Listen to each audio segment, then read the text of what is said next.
75 years ago, after many years of paying stupidly high prices for healthcare, people all over Britain woke up to the arrival of the National Health Service, more commonly known as the NHS. From that day forward, people all over Britain have gotten healthcare if and whenever they needed it without having to pay a penny. Morally, you shouldn't be forced to hand over your life savings because you need a heart operation. You shouldn't be forced to sell your home cinema setup because your arm broke. And let's not forget we're only healthy until we're not. How is the NHS funded? By the British taxpayer, of course, as public services should be, whether it's our electricity, water, libraries, public transport, or whatever else. Unfortunately, since the NHS's inception, those who benefited from healthcare being behind a paywall have been seeking to abolish it and make things as bad as they were before 1948, possibly even worse. In 1952, as a result of a change of government prior, prescriptions were put behind a paywall. In the 80s, hospital cleaning was outsourced. We've seen legislation give more of our health service to the private sector in 2012 and 2022. There's only so much I can think of on the spot, so you'll have to fill in the gaps in the comments. Before I forget, this week, former Health Secretary Sajid Javid said on the BBC's 1 o'clock show, with no one objecting to him whatsoever, that he wants there to be a royal commission to investigate the NHS, claiming it's no longer sustainable to fund it via taxation, and it appears the Tories are in talks with Labour to make it happen. We have to stop this. I may not know the whole history of the piece-by-piece privatisation of our National Health Service, but it has come to my attention that a document from 1977, 2 years before old dead Thatcher was elected Prime Minister, detailed plans to replace the NHS with a 4-fee healthcare system. That was Thatcher's endgame for the NHS. Since Thatcher, successive governments, even Tony Blair's Labour government, we'll come back to that, have been vying to replace our NHS with an insurance-based healthcare system akin to what residents of the United States of America have been at the mercy of as a result of Richard Nixon's Kaiser Healthcare Act, which, if I remember correctly, became law over there sometime after his 1972 re-election, yet I hear for-profit hospitals weren't a thing there until the 1980s. Do please correct me if I'm wrong. From Thatcher onwards, our Prime Ministers have been lying to us, claiming to have our best interests, when, for the very most part, they actually don't. Thatcher claimed British Gas was safe on her watch, but she privatised that in 1986. There was even a Tell Sid advertising campaign making the people of back then aware of it. I wasn't born until 1987. John Major claimed British Rail was safe on his watch, but he and his government actually stripped British Rail piece by piece in a bid to justify privatisation before going ahead with it in 1997. Oh, I just remembered. Thatcher also privatised our water and telephone service in 1989. Before I get back to why I feel the NHS is important and why we need to save it, I feel I need to address that for too long, the super rich people at the top have been talking down to us, making us feel that we aren't as important as them, reducing our salaries, benefits, etc., hiking our bills and allowing poverty to grow and grow. For too long, we've been told to know our place. Why are poor people even poor in the first place? because of the government's negligence. If you really want to help the poor, we don't need charity. We need to band together and bring down the system that's making them, and more of us, poor in the first place. Do you want to live in a Britain where you're forced to work for hours most days just to have enough money to not die? Do you really want to keep working a job you hate and only be free for the last 10 years, 20 or so if you're lucky, of your life? Didn't think so. There's more than enough money for everyone, it's just in the wrong hands. Anyway, back to the NHS. It's thanks to the NHS that my older brother and I each had a successful birth. It's thanks to the NHS that a stone I got stuck in my ear at age 7 was removed successfully. It's thanks to the NHS that my broken arm in 2000 and my broken toes in 2003 and 2007 fully healed. It's thanks to the NHS that my mom got the knee operation she needed in 2021. It's thanks to the NHS that my dad got the heart operation he needed last year. I've known many people who needed the NHS many times in their lives, and they always delivered. Sadly, our government think we don't deserve free healthcare. They think we should be charged for ambulance calls. They want us to each wait the rest of our lives unless we pay up. They don't care who dies as a result, as long as they're okay. They've been hacking at the NHS piece by piece, particularly since the 1980s, so that most of us wouldn't notice straight away. And now the NHS waiting list is the highest it's been since records begun. I hear it's double what it was at the start of the coronavirus pandemic. That reminds me, in 2016, before COVID was even a thing, the NHS had a pandemic drill and they didn't have enough resources due to the government spending less and less on it over time. When COVID eventually did hit, healthcare professionals were given PPE that was out of date. Some of them even resorted to wearing bin bags. What were our government doing while we were obeying their stay-at-home orders? They were partying in person under the same roof, while many of you were faced with having to watch loved ones die via video chat. The government keep claiming they can't afford to fix the NHS, pay our doctors and nurses better, and all sorts of nonsense. Where did they get the money for the Iraq War in 2003? Where did they get the money for those Jubilee celebrations over the years? The funeral of our previous monarch? The coronation of our current monarch? The government have more money than they really need, but they'd rather spend it on themselves, whether it's Rishi Sunak heating his own swimming pool, or that other guy heating his horse's stables, all while more and more of us are struggling to afford to live our lives.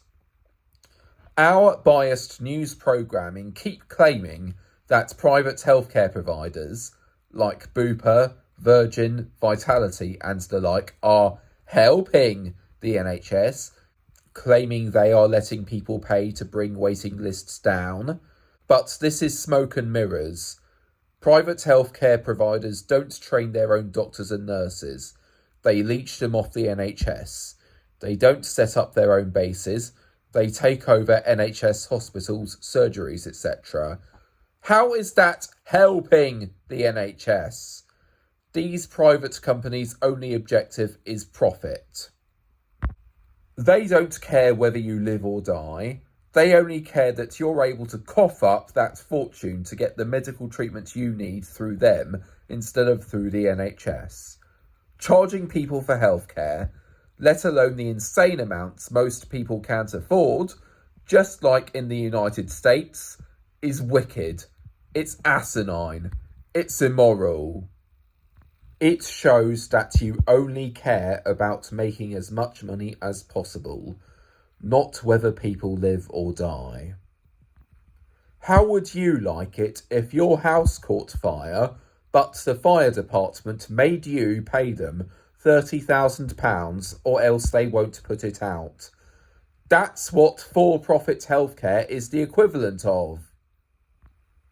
Also, how are Bupa helping the NHS when I hear they are closing many of their dentists? That's just going to make it even harder to get dental treatment.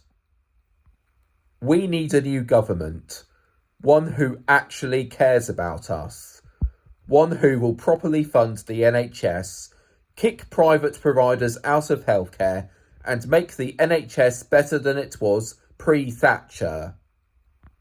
How could we fund this? Tax the rich! If we can fund a war with Iraq, we can fund the restoration of our NHS. How would you like it if you suddenly needed an ambulance, but it didn't come until hours later, by which time you could be dead? Or how would you like it if even if the ambulance came, they wouldn't take you to the hospital unless you paid them twice the value of your house? This rich and poor divide is getting too severe. The fact that we have been in a cost of living crisis since last year speaks for itself. We can't afford a government that doesn't care about us. Rishi Sunak's determination to make us suffer more and more is inexcusable. He is out of touch with the public, and I bet he dropped out of school before he even finished reception. Life should not be a birth lottery. Billionaires are not self-made, as they claim. They are born into wealth accumulated by their ancestors for generations. We especially cannot let Keir Starmer be our next Prime Minister. He got to where he is by lying. He promised so much good for us to get elected Labour's new leader in 2020, but over time went back on all his promises and instead promises to be a worse Prime Minister even than Sunak. This can't go on. Our voting system is broken.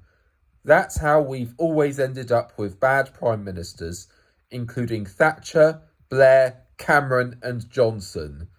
It doesn't have to be this way. If it hadn't been for Toryism or Blairism, my mom would have gotten her knee operation in the blink of an eye instead of having to wait months. My dad would have gotten his heart operation in the blink of an eye instead of having to wait until mid-November last year. We wouldn't have had to pay the Priory Group £90 plus to give me therapy. I use that term loosely because it didn't really work in the late 2010s. And we wouldn't be in a cost of living crisis in the first place. They keep claiming it's Russia's war on Ukraine, or COVID, or inflation that's making us poorer, but those are smokescreens. They just want to take more and more money from us and claim that refugees fleeing war are invaders as a distraction from it all. Contrary to the lies the super rich keep telling us, we can have a fully funded NHS, we can have publicly owned energy, we can have publicly owned public transport, we can have a publicly owned phone and internet service, we can have a school system that educates and treats our kids better than what is there currently. We can give everyone in the country each a safe place to live. We can also give those fleeing to the country each a safe place to live. We can be a welcoming community, fully welcoming of everyone, regardless of disability, religion, and stroke or original country of residence. We can, especially in light of recent news, have publicly owned water. All this news of water companies dumping sewage into our rivers proves that water should not be in private hands. If sewage being dumped into our rivers is what happens if water's in private hands, trains being inefficient is what we get if they are in private hands, and hospitals, surgeries and dental practices being at risk of closure is what happens if those are in private hands, it's clear that private companies shouldn't, actually mustn't, be allowed to run these services. If all this sewage dumping is proving to be a wake-up call that water needs to be in public ownership, our high energy bills are a wake-up call that energy needs to be in public ownership, and the current problems with our train service are a wake-up call that needs to be in public ownership too, then the current situation with our NHS is proof that our government needs to properly fund it, kick out the privateers, and stop hiding behind excuses, empty promises, and difficult choices.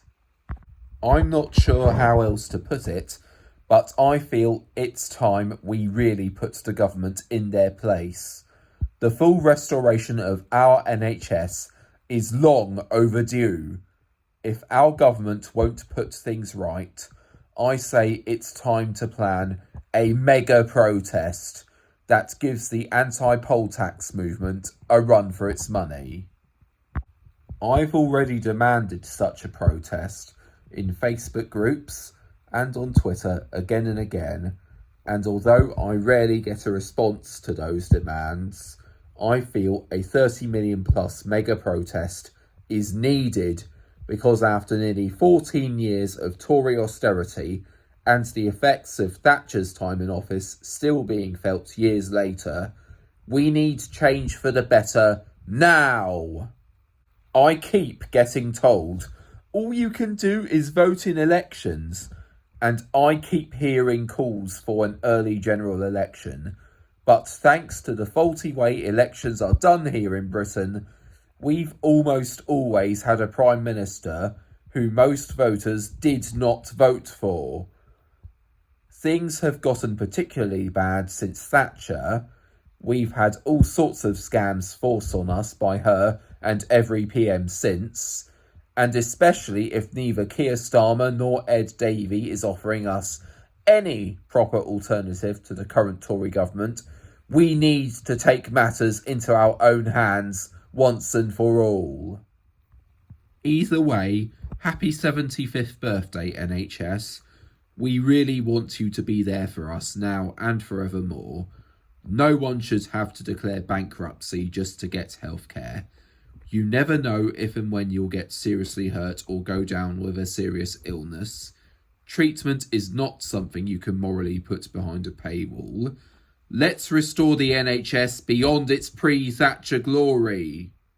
Before I go, I'd like to give a shout out to Dr. Julia Grace Patterson and her campaign group Every Doctor, who have been working tirelessly to not just save the NHS, but also expose the creeping privatisation within the NHS, show us where private healthcare providers have set up shop, and how much money MPs have accepted from them. Also, Julia Patterson just released a book, Critical: Why the NHS is being betrayed and how we can fight for it. Be sure to buy a copy and read it to everyone you know. Shoutouts also to Just Treatment, NHS Workers Say No, Keep Our NHS Public, Toothless in England, We Own It, Save Our NHS in Kent, whose protests I participated in 2 of last year, Save Liverpool Women's Hospital, and everyone else fighting for the future of the NHS, and to all those junior doctors taking strike action later this month. Good luck, hope you win. Actually, I hope we all win, and soon. Long story short, let's save the NHS once and for all. Don't forget to check out the links in the description. Thanks for watching.